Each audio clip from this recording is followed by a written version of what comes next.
And we're live. Happy Saturday to TikTok Live. And to everyone who is going to tune in. As per usual, I'm going to let TikTok notify people that I am indeed live. Oops. And pause Gilmore Girls, which I have on in the background, right? Well, I don't have it on in the background right now. I had it on in the background before I hopped on live. I started watching Gilmore Girls when I was, probably like 18 or 19. And then I just never ended up finishing the series. So, should I just hop on live with Franny? Sure. It says like share, you know. Mm-hmm. I would do that at some point. But yeah, so I never finished it. Never finished Gilmore Girls. And then I don't know, I started watching it recently.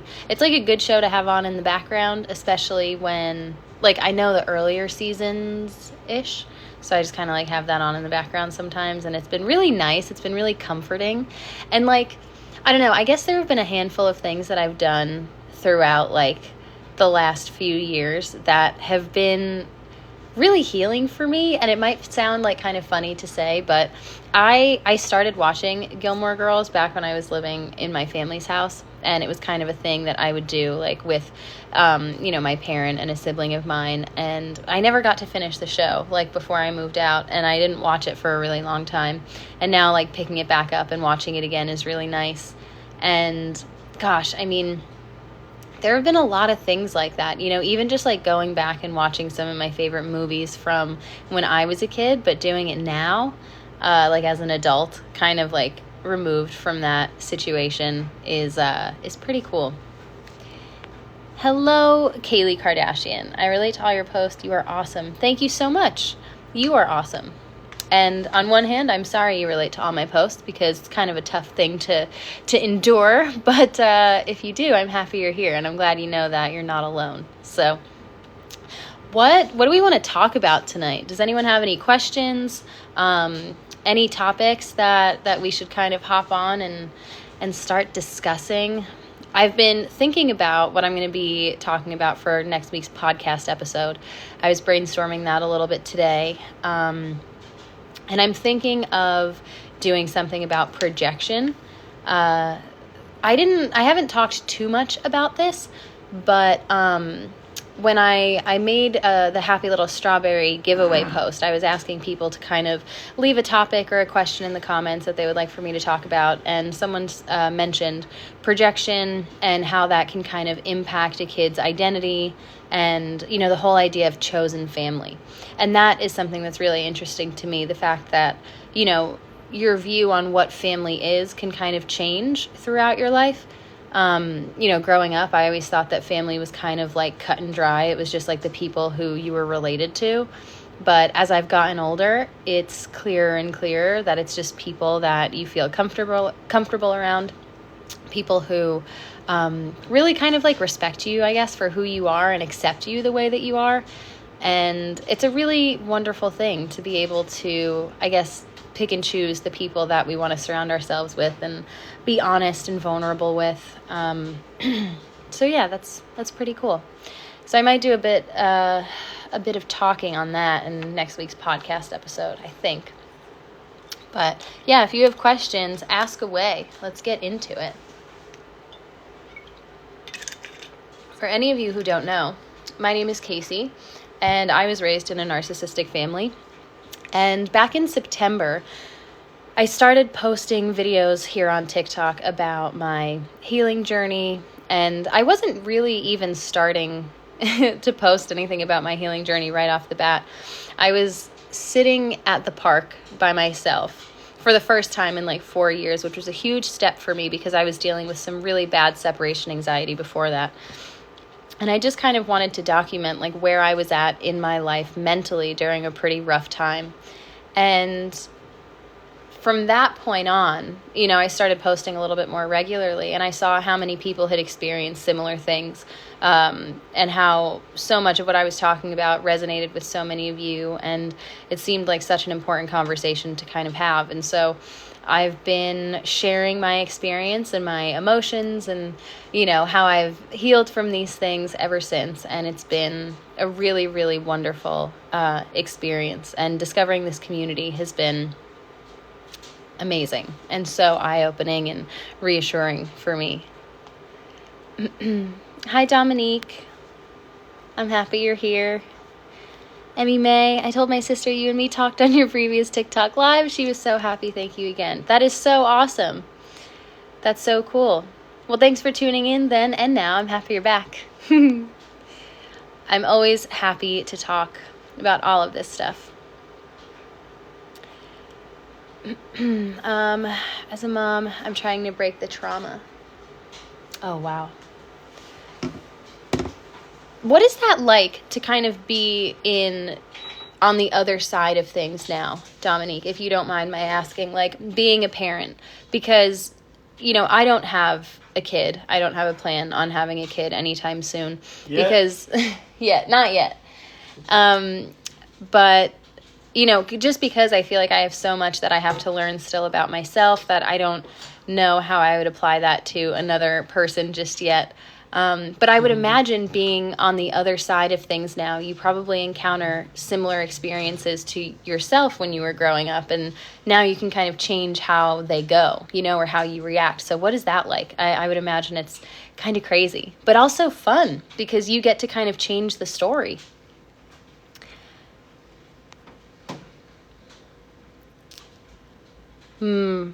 Yeah. Wow, 4 boys. Gosh, I'm sure that that's so much to handle. I can't even imagine.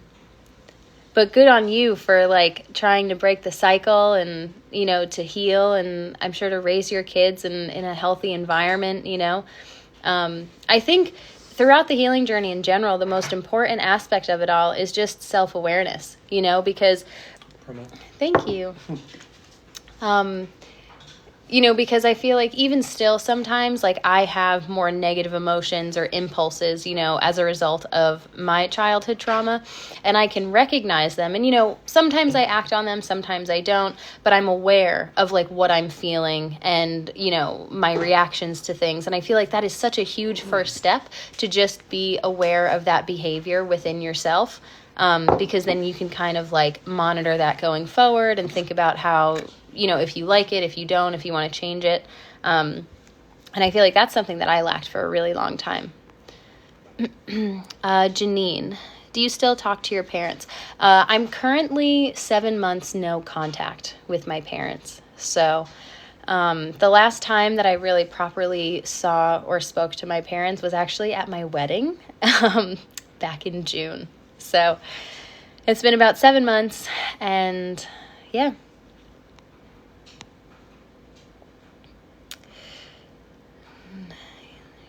Luna.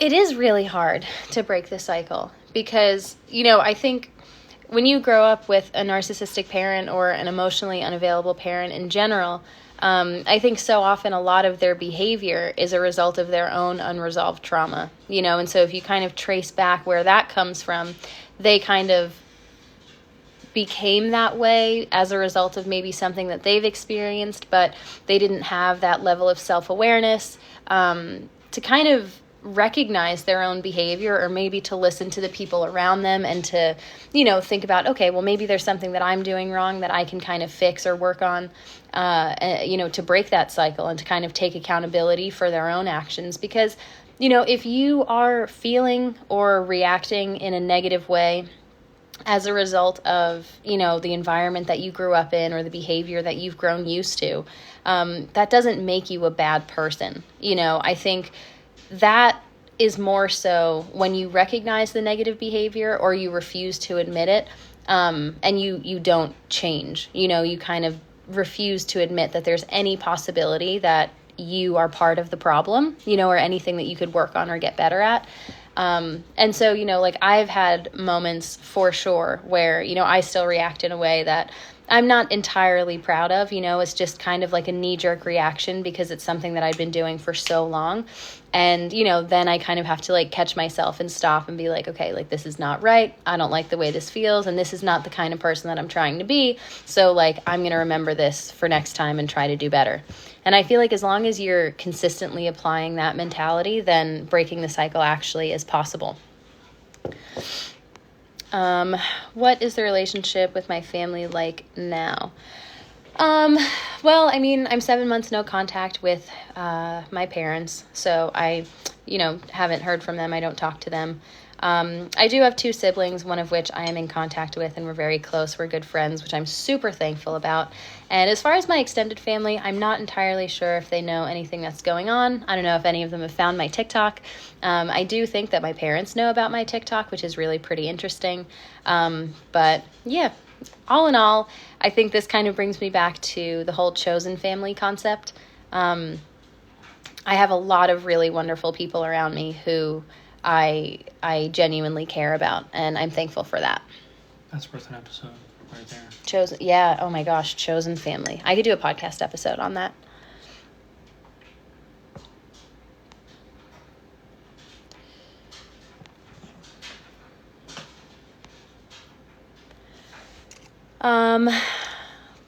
Oh yeah, so the first book, Janine, that I actually read back in July, because I saw it here on TikTok, it's called The Science of Stuck by Britt Frank.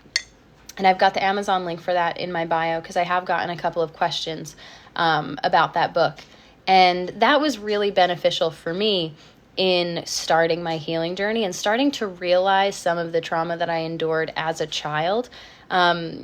There were a lot of terms and phrases that just made so much sense to me. It kind of put words to something that I had experienced or emotion that I was dealing with. And so that was kind of like my launching point, I would say, for my healing journey in general. It's a really great read. It's very accessible. It's kind of easy to get through, but I feel like there's a lot of value there. So I would definitely recommend that for sure.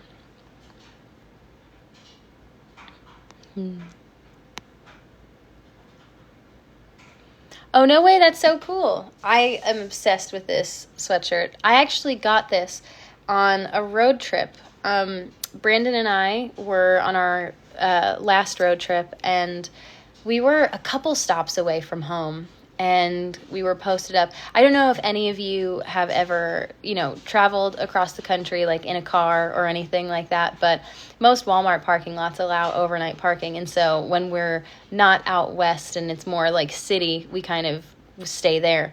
And so we went into a Walmart one night after we were kind of like posted up for the night, and I saw this and I was like, oh my gosh, I have to get this. And I loved it so much that I loved the butterfly so much, and I decided to draw the butterfly, and I ended up getting it as a tattoo, because I don't know, I feel like throughout that time in my life, I was going through so many changes, and I was really prioritizing my own personal growth, and I had gained a bit of distance from the situation with my family, and so in a lot of ways I felt like a new person, like I had undergone a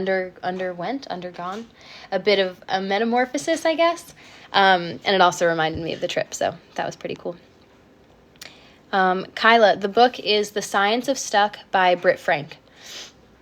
And so I have that linked in my bio, the Amazon link for that. I actually have it right here. It sits on my desk because I like to reference it sometimes. So this is the book. And it talks a lot about anxiety, how you can kind of get unstuck, what a shadow is, and, shadow intelligence. Terms. A lot of terms. The chapter, though, for me, that really stuck out, that I remember reading this with my husband, and there's a chapter called The Emotionally Unskilled Family. And it basically outlines 10 different signs, I guess, of an emotionally unskilled family. And after reading those, I think about 9 out of 10 of them just were dead on for me in my own life. Hi, Ashanti. What's up? Happy Saturday, girl. And so that, I have a bunch of stuff highlighted. This is kind of the first one, talking about gaslighting, parentification, triangulation, all of these terms I was kind of like first introduced to. And I was like, wow, okay, like hey Franny. I was like, I have experienced quite a lot of these things throughout my childhood. And so it was really eye-opening. And this, like I said, was kind of like my launching point for my healing journey in general. I was able to kind of pinpoint certain emotions or experiences and then dive further into those on my own, and just learn a little bit more, I guess, about the things that I had experienced in my life and I guess how they've affected me, you know, as I've grown into adulthood. But yeah, so that's a good book. Also, how cute is this? I was actually on a live a couple of weeks ago, and I was talking to a couple girls about the Emotional but Hopeful hoodies. And one of the girls said, because I was drinking tea, and she said that she was drinking tea also, or that she was a tea drinker. And I was like, oh my gosh, I should do mugs. And so, sure enough, we have our Emotional but Hopeful mugs. And we also have journals now. I put journals up on the website because I personally love journals. And I'm pretty sure they're lined, but they're spiral. And like, I love to draw, I love to write, and I've gone through a lot of different styles of books, I guess. And I found that a hardcover spiral book is like my favorite because, I don't know, I feel like sometimes when you have like the regular spine, you can't utilize both sides of the pages. Like, it's a little bit harder to write on. And I feel like hardcover, it also kind of like lets you take it anywhere you want. You don't necessarily need a surface to write on. But this is my sketchbook. Oh my gosh, maybe I'll go through my sketchbook. Have you ever read Adult Children of Emotionally Immature Parents? I have not. I think someone might have suggested that to me at one point. But no, I haven't. And the fact that you asked now has kind of got me thinking about it. So I'm going to hop over to Amazon real quick. I'm assuming it would be on Amazon. Have you read that book, Ashanti? Emotionally immature parents. Doesn't that hit the nail on the head? Yeah. Oh, I have. Yeah, I've actually seen this on Amazon before. Mm-hmm. I think I've had it in my cart a couple of times, but I just never actually like pulled the trigger and got it. But I don't know. I might have to now. Do you have a forever and always attitude toward your boundary with not speaking with your parents? Not necessarily. I'm not opposed to the idea of speaking to my parents again. I just think that they have a lot of work that they need to do personally, kind of like on their side of things, before we could get to a point where we could move forward with our relationship in a really healthy way. Because, you know, for me, I made the decision to go no contact because I was starting this healing journey, and I was putting a lot of work in on my end to deal with a lot of these more uncomfortable conversations and feelings and emotions, and, you know, remembering these more negative experiences throughout my life and understanding how they've kind of shaped me and how do I heal from these things. And anytime I would see my parents, I kind of had to pretend like all of those things didn't exist. And I wasn't really able to talk to them about it or to get their perspective or even to share with them how I was truly feeling. And so I just started to realize, I've seen a couple of TikToks and things like this where it's like, you know, I realized that I was staying silent to keep the peace, but whose peace was I keeping? And it was very much along those lines where I was like, I'm really not benefiting from this relationship. If anything, I leave these interactions feeling more stressed and kind of worn out than I should. And you know, I felt like I was putting in so much work that I felt like it was kind of their responsibility too also. And, you know, it's a really difficult thing to start, and I guess it's a difficult journey to embark on, but it's worth it. And that's something that people have to do in their own time when they're ready. And, you know, I don't know, it kind of showed me that, like, you can't change people. And that was something that I struggled with for a really long time, in terms of my parents, where I thought, like, if I present them with how I'm feeling or what the situation was like really clear cut and concise, like a very logical explanation, then there's no way that they won't be able to see reason in this, and understand my side of things. And maybe they will actually change and things will get better. And, after just time and time again of doing that and being let down, I started to realize that, people can only change when they're ready to and if they want to. So, yeah. Can't reason with unreasonable people. Can't reason with unreasonable people. Yeah, you can't reason with unreasonable people. I'm reading it right now, haven't finished, but it's interesting because it has me wondering if my mom is fully a narcissist or just emotionally immature. Okay, cool. Yeah, I feel like there are probably a ton of similarities between narcissistic parents and emotionally immature parents. And I think, it's one of the interesting parts of talking about parents in general, especially who display any kind of narcissistic characteristics. They're so rarely, I think, diagnosed with narcissistic personality disorder that, I think a lot of narcissists go undiagnosed because they don't, I guess, allow that thought into their mind, that maybe there's something wrong with them, or maybe they need to get help, or they should work on their behavior or their relationships, whatever it might be.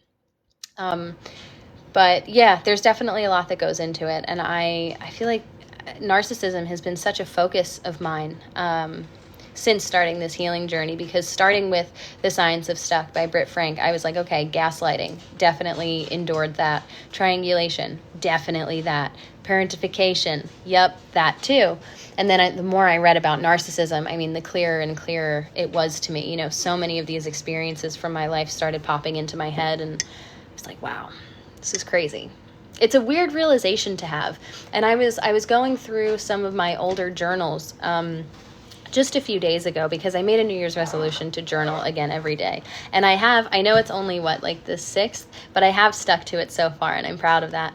But I was going back through some of my older journals, and I came across the entry where for the first time I wrote, I think that I am a part of an emotionally manipulative, abusive relationship, with my parents.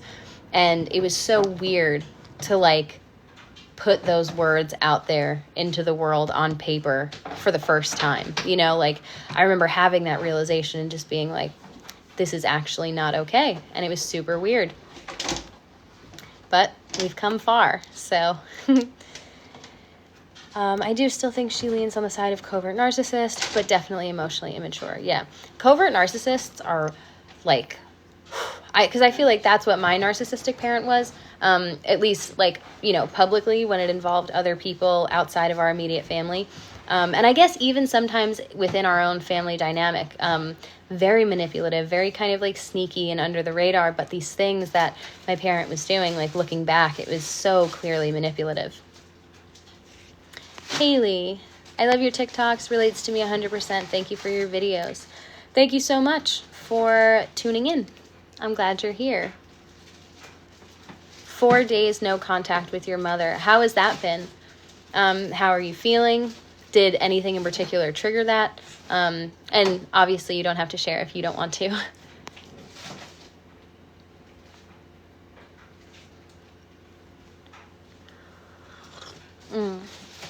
Hi, Omar. I made a comment on the video where you talked about if someone wanted to do something nice to me, I feel the urge that I have to help. Why is this narcissistic behavior? So that in and of itself is not narcissistic behavior. But when you grow up with a narcissistic parent, so often you feel responsible, or you're kind of conditioned to believe that you are existing as an extension of your narcissistic parent. And so you have to kind of meet their needs. You have to always be ready for whatever they might need you for. You kind of have to anticipate what they want you to say or do, or how they want you to feel, and do those things. And the better you get at that, the easier life seems to be for you. The better you get at kind of predicting these things.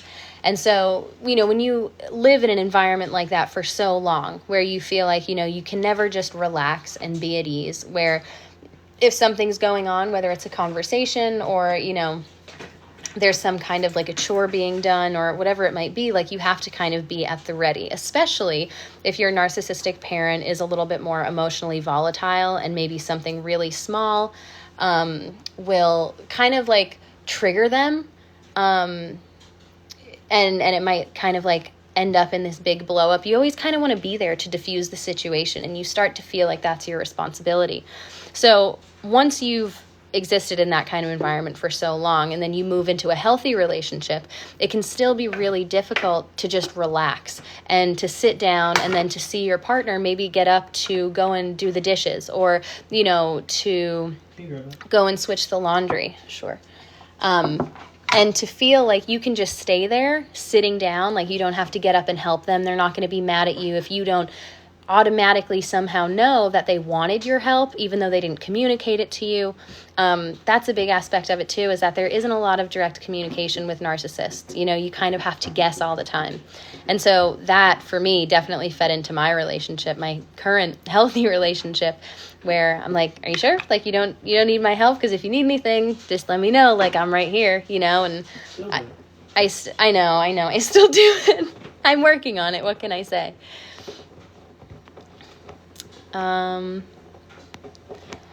But yeah, so I hope that answers your question.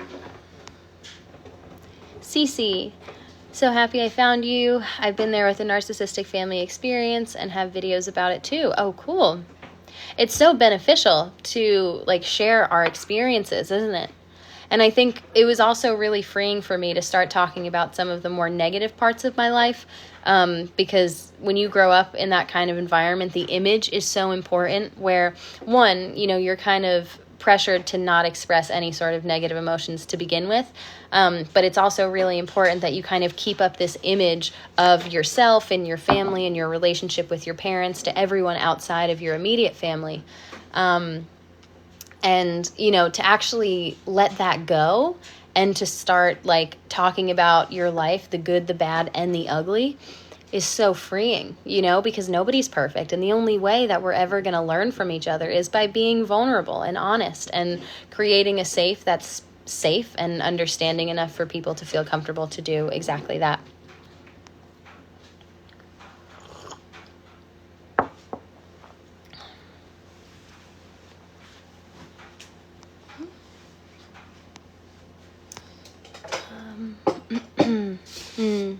Okay. Sure, yeah.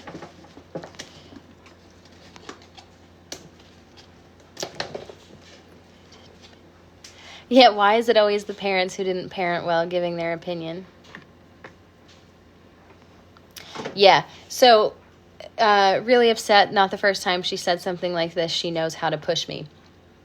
Even after, this was also kind of, I guess, around the time that, around one of the last times that I saw my parents.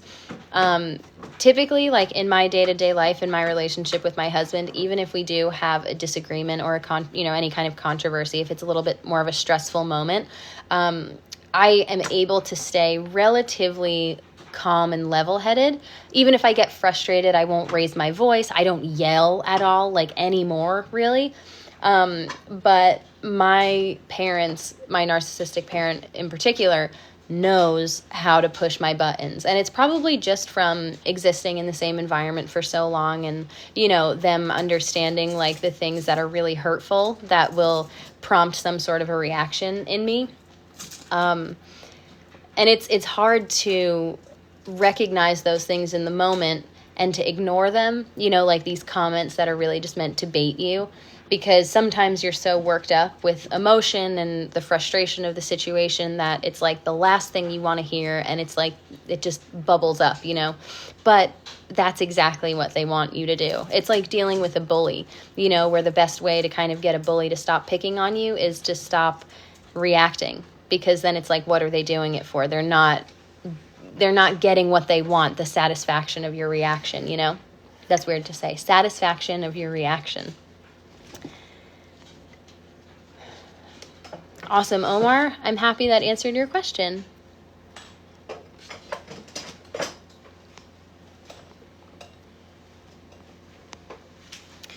I think also a lot of times, like, narcissistic parents who are more emotionally reactive will just pin things like, oh, you know, you're insane or you're crazy or you're too sensitive. They're gaslighting you at the end of the day to try to invalidate your perception of reality or what's actually going on, you know, things that have been said or done.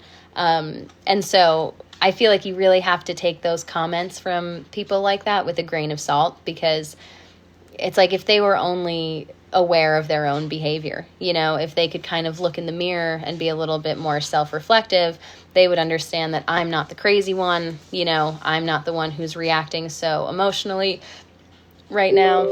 But they just kind of want to pin that onto someone else. They want to deflect the blame and kind of like switch, I guess avoid taking responsibility.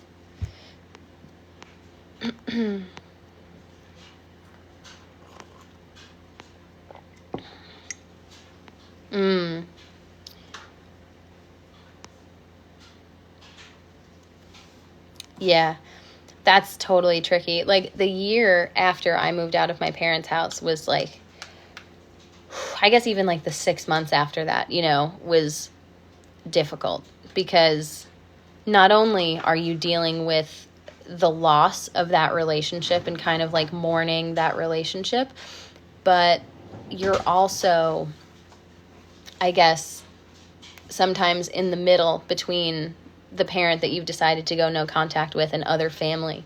And, you know, maybe even understanding that you going no contact is going to make your narcissistic parent that much angrier or upset and feeling bad, you know, if other people are going to be around to kind of endure the wrath of that, even though that's not your responsibility. Other people may be enablers trying to kind of get you to stay quiet, to keep the peace, or, oh, just reach back out, talk to them again. And it's like, you know, at the end of the day, you have to make the decision that's right for you. And if the people around you truly love and care about you, then they're going to understand that, you know. And again, something that took me a while to realize. Do you know what the remotes for this is? Just change the color. No, I don't actually. I thought they were on top of it, but they might be underneath it or something. I'm not sure.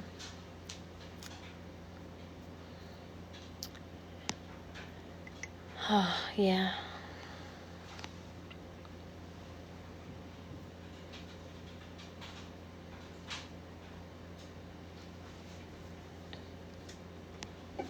Like, no. Oh, wow, yeah. Set boundaries when my grandparents were disrespectful and they invited themselves for dinner. It's interesting when, like, narcissists try to invite themselves places or, like, involve them in things in your life just a bit inappropriately if they weren't, like, directly welcomed.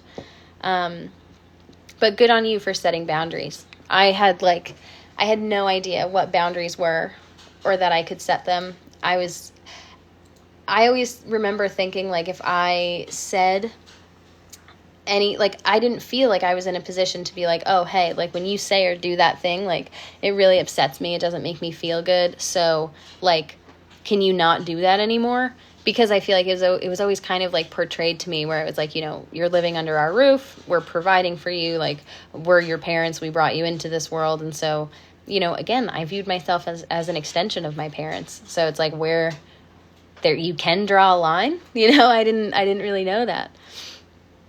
How hard are boundaries for you? They're so hard for me, especially with my narc parent. I know in general, yeah, boundaries are really difficult. I don't know. Part of me wants to say that that's, like, part of why I went no contact, because, like, that in and of itself is, like, a boundary for me. I don't feel like if I were to have a conversation with my narcissistic parent that, you know, about boundaries, that they would fully understand where I was coming from or respect them. And so I feel like for me, it seemed beneficial to just kind of, like, cut my losses and cut off contact to begin with. I also have a really, really difficult time not slipping back into the same sort of people-pleasing role that I had always fulfilled in my family when I would see my parents. And gosh, I have a little bit of a story if you want to hear it. Like, probably a week ago. So I'm, like, 7 months no contact, like I said. And probably a week ago, Brandon and I decided to go for a walk on like this walking trail. And I still live in the same city as my family, my parents included. And so we decided to go for a walk on this walking trail that we had not been on in probably 6 months. But we were just there and we were like, you know what, like we need a little bit of fresh air. So we get all the way down the end of this walking trail, which is probably like a mile or so. And we're at the end. And as we like turn around to come back, I see 2 people walking towards us. And I was like, oh my God, it's my parents. And they were probably like 50 feet away from us. And they were walking in our direction. And I was like, oh my God. Because now it's like, I don't know what to say. The last like communication that we had was a letter that I typed out to them that I dropped off in their mailbox like 7 months ago. And I haven't heard anything from them since. And so I was like, what do I say right now? Like, we have to cross paths for us to like get back, like there's nowhere for me to go. I am not prepared for this. And so like we just kind of like ran into each other briefly and just talked about nothing for like 3 minutes. And, leaving the conversation, I just like, I don't know, I felt bad because I was like, did I do I didn't say anything of substance. I didn't address the letter because I'm at peace with my life and like my decision. So I didn't feel the need to like stir up any kind of controversy. So I just kind of like let the interaction come and go as easily as possible. And I remember like walking back and being like, did I do the right thing? Like, should I have stood my ground more? Should I not have said anything and just completely ignored them? And I feel like, part of me just like falls back into that role of just people pleasing and making conversation and breaking the silence. And I think that is how boundaries are difficult for me personally, where it's like it's hard for me to set them and to maintain them when I'm actually in this experience, So yeah, that was not... Yeah, exactly. Fight or flight would have been through the roof. I was like, oh my God. I was like, what do I do right now? Like it was shocking. It was shocking. And like, this is not a walking trail that we go on often. Like it was literally 6 months since we had gone on. It was completely coincidence. And it was just like, whew.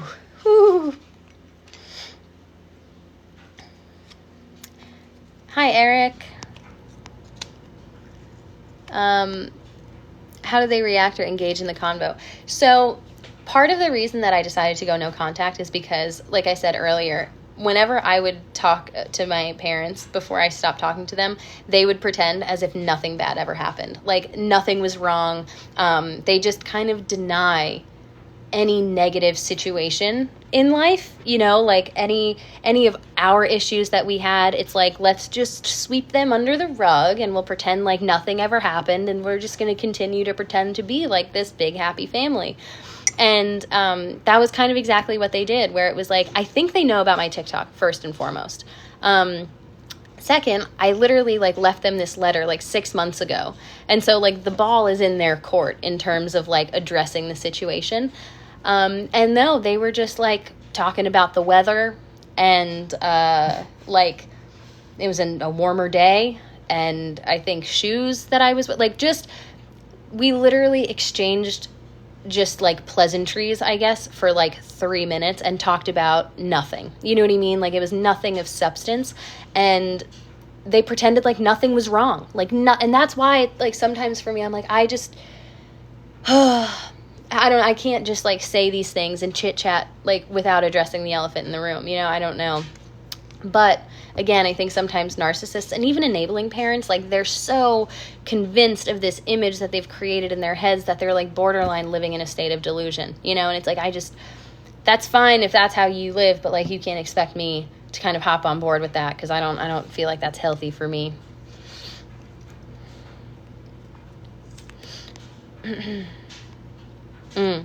Yeah, thank you, Amber. I felt like, in the moment, I didn't want, like I said, like I'm happy, you know what I mean? I'm happy with what I'm doing. I'm happy with where I'm at in my life and the progress that I've made. And I've come to terms with the fact that like I can't change them or force them to kind of, face a lot of their maybe unresolved trauma, and to keep that from informing their decisions and their behaviors. Like, that's something that they have to figure out and do in their own time. And until they're ready to do that, if they are ever, like, then we can keep our distance. Like, that's okay, you know? And so, yeah, I was just definitely kind of like, I think, caught off guard, and for that reason fell back into it a little bit, but also was just like, I want to let this interaction come and go as peacefully as possible, because, like, it's not going to disrupt, you know, what I've got going on here. And I'm really happy about that.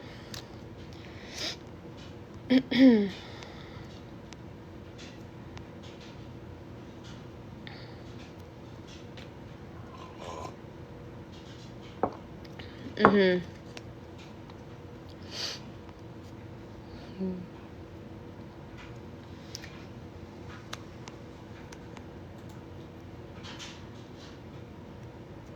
Yes, it is a weird feeling. Like, I don't understand how. I mean, if they do, I'm pretty sure they know about this TikTok, and I don't know, like, how, if they do, like, 100% for certain, obviously, because we've never talked about it.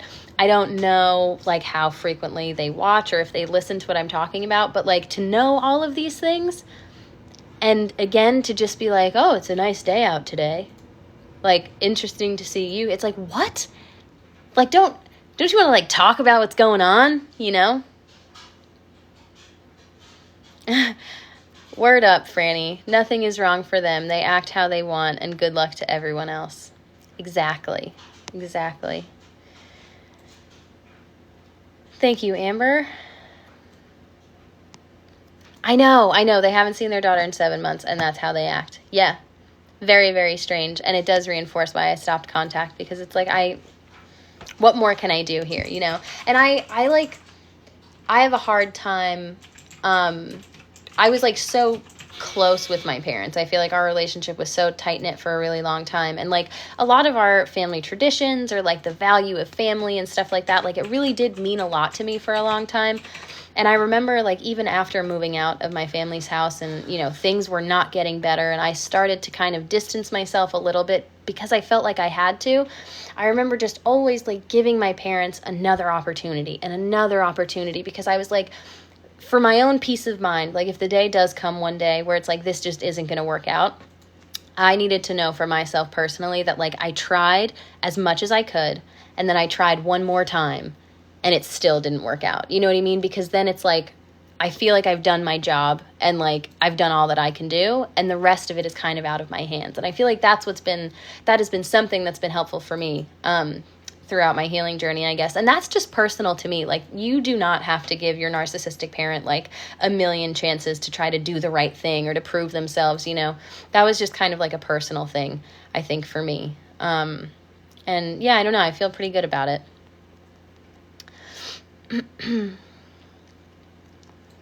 Oh, I totally have a few comments. Hold on.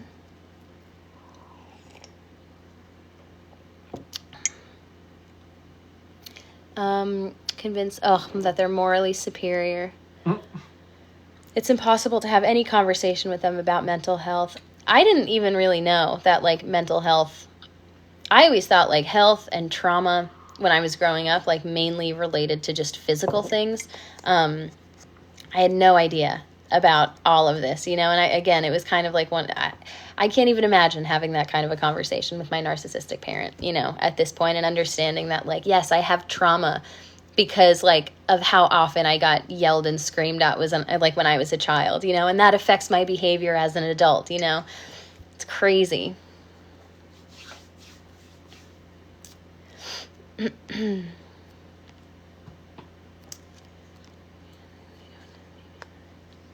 Oh, that's so rough. My mom's friends have reached out saying they don't want to see me without trying to repair my mom's relationship with me. Well, you know, I feel like when people do that, it's like, if they can't respect your decision and trust your judgment that you know what's best for yourself, you know, like, you got to wonder if it's beneficial to surround yourself with people like that, you know. I remember after I moved out of my parents' house, they, you know, having conversations with them, saying that they wished that Brandon, who I moved in with, like, that he encouraged me to mend my relationship with them and to go back living with them. And I remember being like, I feel the opposite. Like, first of all, I'm really happy that as a partner, he encouraged me to make my own decision, and to kind of like do the thing that felt right to me. And I'm really thankful that he trusted my intuition and my judgment in terms of making the decision that I felt was right, And I was like, imagine if like the script was flipped, like, and if he was doing all these things, like, would you encourage me to go back to that relationship or to that environment? Like, I don't think so.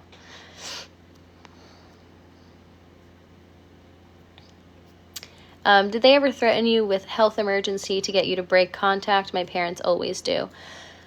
Katie, this is not necessarily a health emergency. My family dog wasn't doing too well at one point, which is, I think, why we initially picked up contact like a year almost after I moved out, maybe like 7 months after I moved out. And then, initially though, they definitely used other members of my family, and maybe something that was going on in their life, which really wasn't to kind of get me to do something that they wanted me to do, or to come home at a certain time or to get picked up from somewhere or have a conversation. I think manipulating my relationships with other people in my family, they definitely did do, saying, oh, maybe something is wrong and I really need to talk to you about so-and-so. And that was awful, because then you kind of go and you get in the car and it's like, this isn't about so-and-so. And it's like, you lied.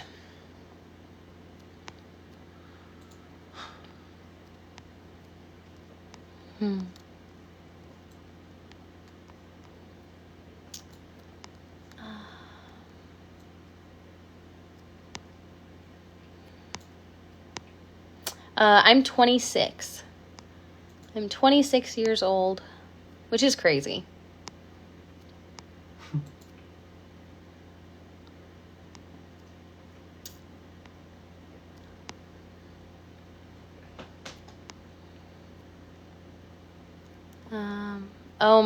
Oh my God. Your dad faked a heart attack, made me travel halfway across the globe for nothing. Oh my goodness. That is crazy.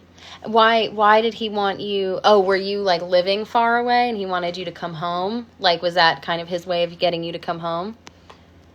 Wow. Hi, Brianna. Or Brianna. Brianna. I've heard it pronounced both ways. I'm glad we're all trying to heal too.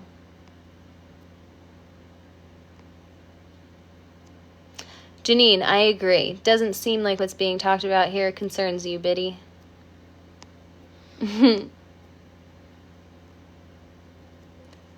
Oh my gosh. Yeah. Calling 911. Wow. Yeah, I am familiar with the term flying monkeys. I've done a bit of research on that when I was looking into kind of like the roles in a narcissistic family, and a lot of times like the enabling parent will kind of play this role, sometimes even the golden child, and they'll kind of do the narcissist's dirty work for them, which is a really unfortunate position to be put in. Thank you, MCC. So yeah, I think my parents never used like a real health emergency, I don't think. Not after I moved out of my family's house anyway. They did use my relationships with other members of my family to kind of get me to answer the phone or to go somewhere or to do something. But I do, this is like the story time live. But one time my narcissistic parent did tried to catch me, not even really in a lie, but tried to catch me by asking me to get something at a store for them. So for a little bit of background, when I met Brandon when I was 21, and I was like a month away from being 22, and me staying over his house was like a huge source of tension between my parents and I. And, any time I would kind of spend outside of the house, especially at Brandon's house, it was like, when are you coming home? And I would just be here like after work, just hanging out. And it's like, all I'm going to do when I get home, it's not like we have anything to do. You know what I mean? Like, I'm literally just going to come home and do the same thing I'm doing here. Like, I'm just going to sit here and hang out. Like, why can't I just be here? And so we had this thing that we were going to, Brandon and I, like an event that we got invited to. and it ended up being canceled. And so I told my parents that I was going to be gone from like the morning until 3 p.m. But because the event got canceled, we ended up getting back at like noon. And so I'm thinking to myself, like, okay, I kind of have enough time bought until 3 p.m. You know what I mean? Like, I'm not expected back until then. So I'm just going to wait it out and then I'll go home then, because like it's not often I get just like uninterrupted time to hang out here. So I guess my narcissistic parent must have driven by the house and seen the car and tried to get me to pick something up from a store that was near the event that we were supposed to be going to. And like, I looked up the store had been closed for like months. It wasn't it wasn't open anymore, but they insisted that like, they were holding this thing for him and that, he spoke to the person and that I had to pick it up.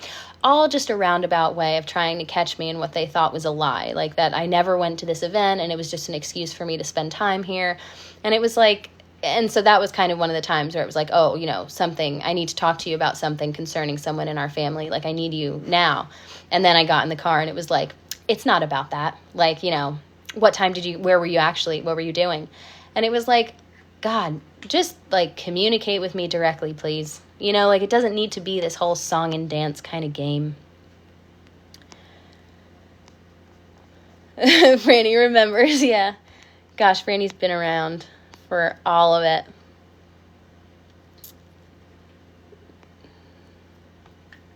Oh, they got a relative to call. I'm so sorry. But moved to Canada, cut contact, and took care of all of your expenses. Good on you. The less that you rely on them, the less that they can control you. That is something that I learned. Hi, Marissa.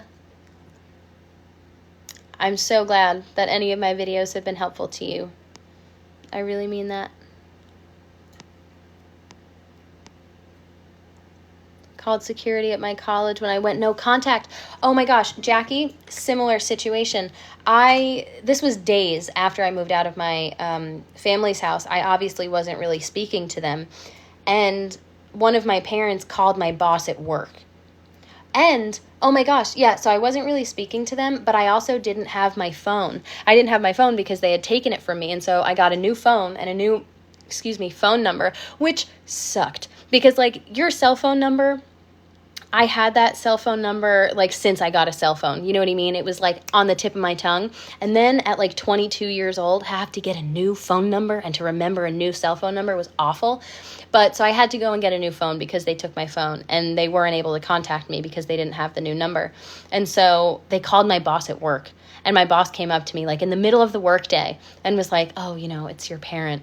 And I was like, one, I don't want to talk to you. And two, it's inappropriate for you to be calling me right now, to be calling my boss so that you can speak to me right now. They don't know where to draw the line. You know what I mean?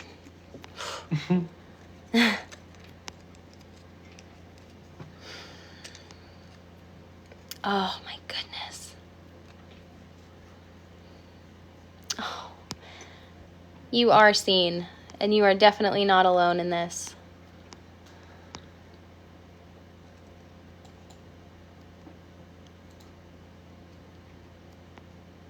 I also, Cece, love being out of that cycle. Oh my gosh.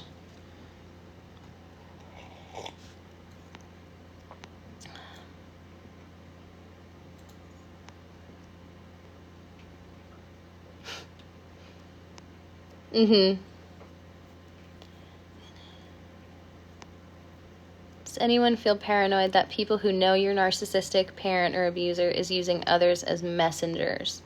What do you mean, Cece? Like, are they having other people that they know, like, check up on you or, like, talk to you, and then they're gonna, like, relay that information to your narcissistic parent?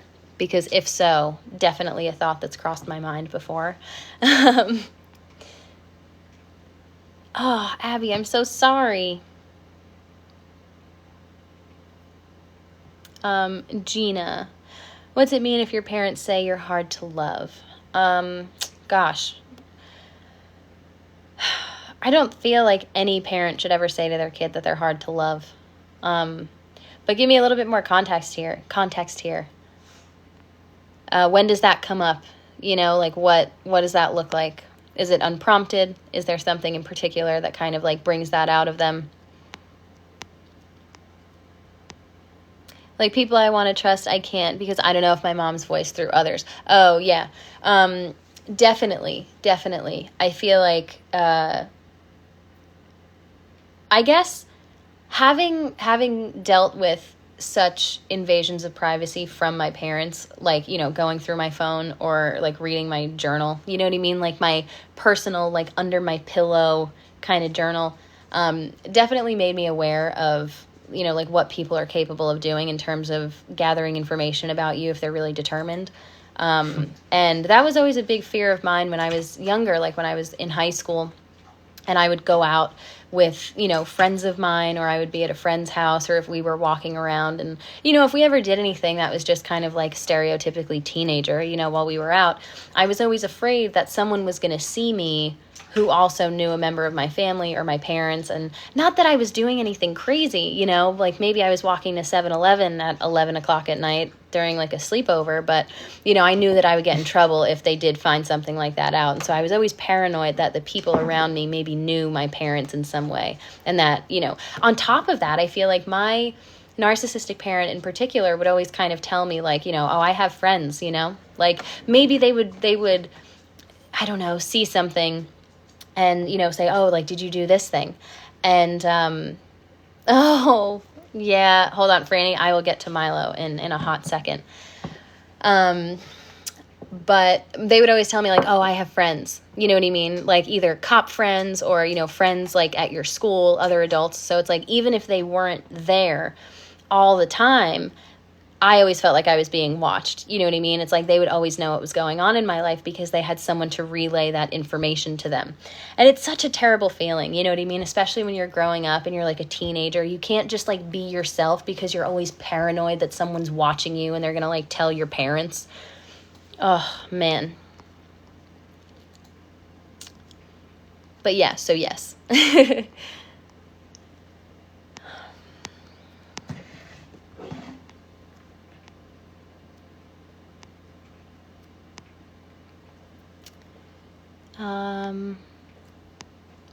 Yeah, Ashanti, you're so right. They don't have the capacity to love you properly. Gosh, I couldn't have said it better myself.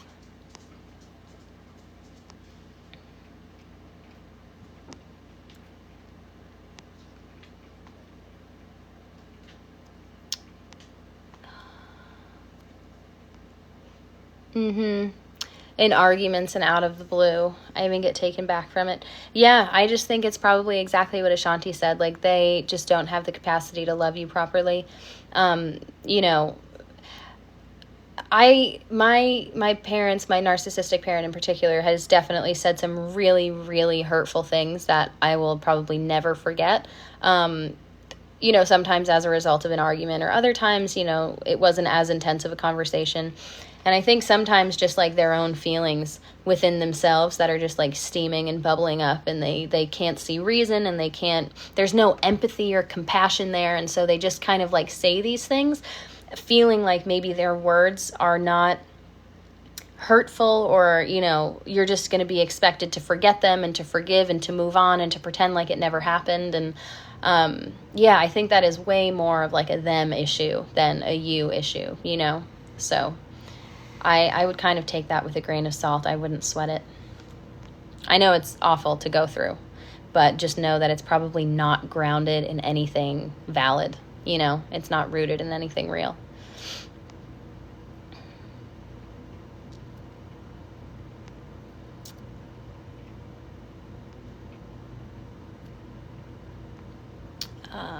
Okay, so Franny asked about Milo. Milo was a van that I bought back in 2018. Again, very interested in van life around that time. It was becoming very popular on my Instagram, and I had always wanted to travel. And so my narcissistic parent had owed me some money at that point. And I saw this van, and I drove down with them to go and see it. And they were like, how about this? The money that they owed me was a little bit more than what the van had cost, but they were like, how about this? I'll buy you this van and we'll call it even. And like at the time I was kind of like, I'd rather just you pay me back so that I could do whatever I want with the money that I earned. But, you know, we're here and this is cool. And I also like had a really hard time saying no. You know what I mean? Like, I feel like that was the people pleasing tendency where it's like, if I said no, I really just want the money. And like, that was, even the thought of that was just so uncomfortable where it's like, no, I don't want this. But I'd rather the money. It's like, you know, I feel like asking is almost just like, when narcissists ask you something, it's like fake. You know what I mean? They're just doing it for the formality of it. And it's like you're just expected to agree. And if you don't, then like you're going to get yelled at and probably they're going to end up doing it their way anyway. So I was just like, yeah, okay, cool. So I had that van for a little while. And then after I met Brandon, the fact that my name wasn't on the title didn't matter that I paid for it. That van was no longer mine. And I was told that in a couple of ways, one of which is if you try to find the keys that we took and stole from you and you actually do, you know, drive the van anywhere, then we'll call and report it stolen because your name is not on the title. And yeah, so gosh, I had to kiss that van goodbye, and I was so upset about it because it was a 1995 Chevy G20 and it was all green and it was beautiful and I wanted to travel the country in it. But, you know, shit happens.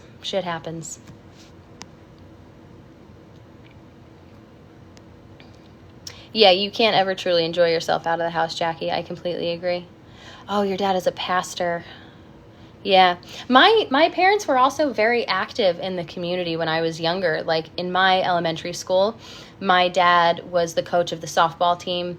My mom was the PTA president. They volunteered at like the book fair. My dad DJ'd all of the school dances.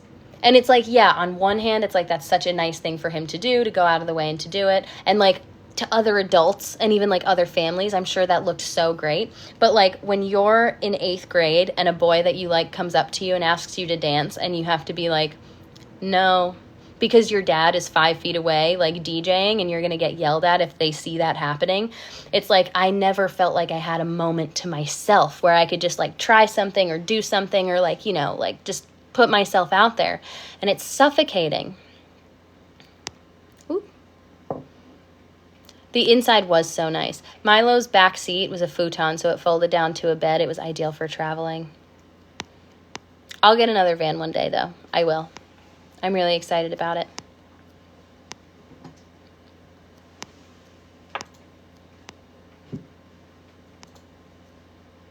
People pleasing is super hard to get rid of. Can the narcissist use one person for many roles, like the enabler can also be the scapegoat?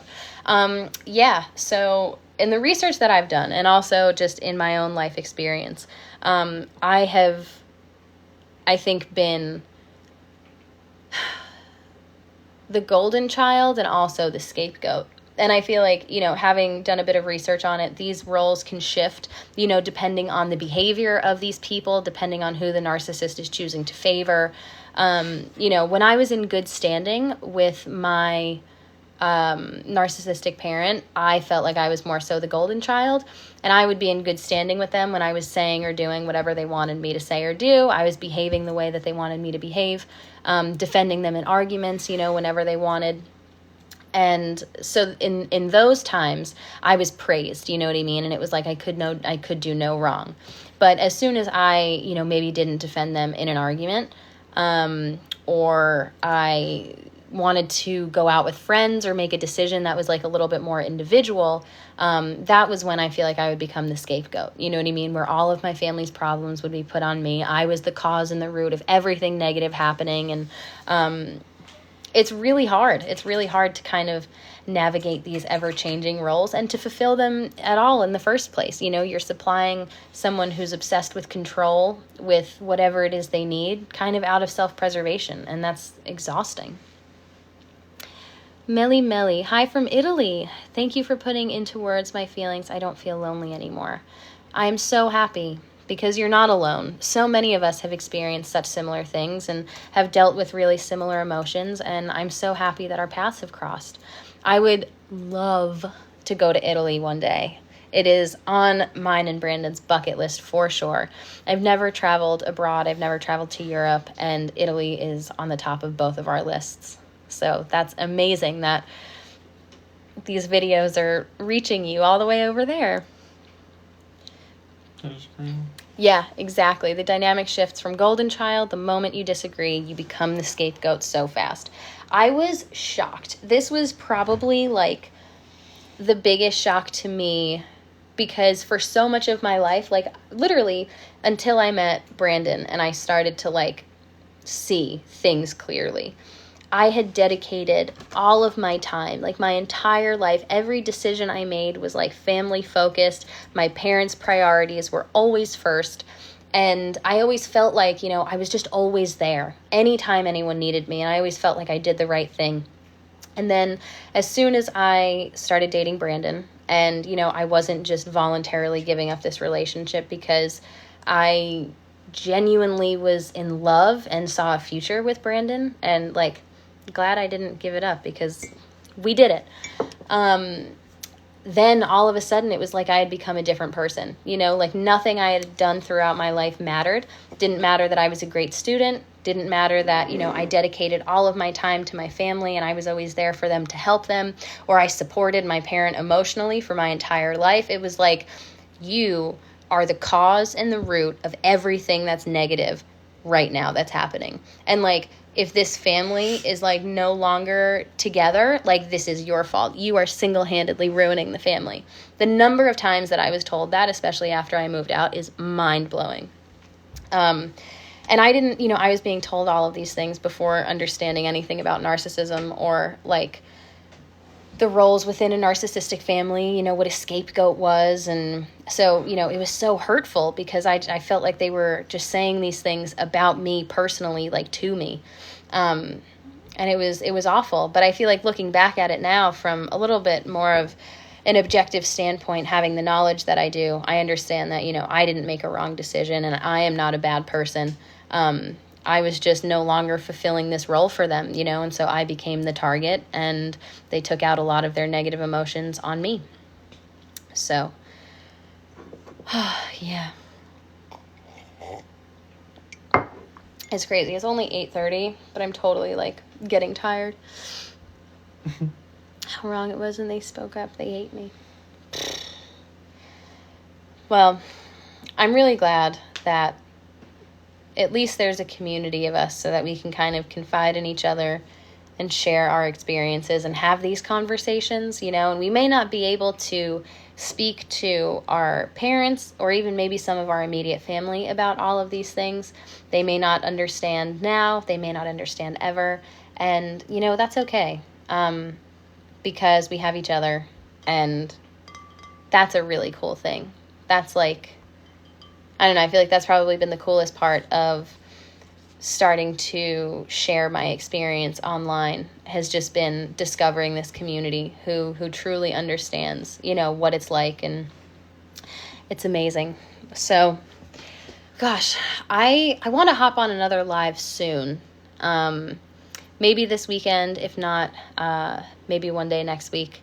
I'm going to be shooting another podcast episode very soon. I've got a lot of really, really good stuff coming. So I think I'm going to be signing off for the night. But in the meantime, until our next live, please be sure to check out everything linked in my bio. I've got a, you know, podcast on YouTube and Spotify. We've got some extended cuts on Patreon. I have a ton of stuff here on TikTok, a series of videos or playlists, I guess, technically. And I've also got these mugs now. So, yeah, be sure to check all that out. I thank you guys so much for all of your, the checkerboard. I was going to say, I thank you guys so much for all of your support. It's really been life-changing, and I so appreciate it. And yeah, that's the checkerboard back there. I have a I'm kind of obsessed with I bought checkerboard Vans a few months ago, and like it was just spiraling from there. So I have a checkerboard blanket, and then that's a checkerboard divider, which my husband and I actually built so that it could be a really cool backdrop for the podcast. So instead of me sitting there and behind me you seeing my bathroom door, you see some cool checkerboard. So yeah, it's a very DIY project, but it looks great. So yeah, with that, I'm going to be signing off. Happy Saturday to everybody. I hope you all have a wonderful night, and I'll be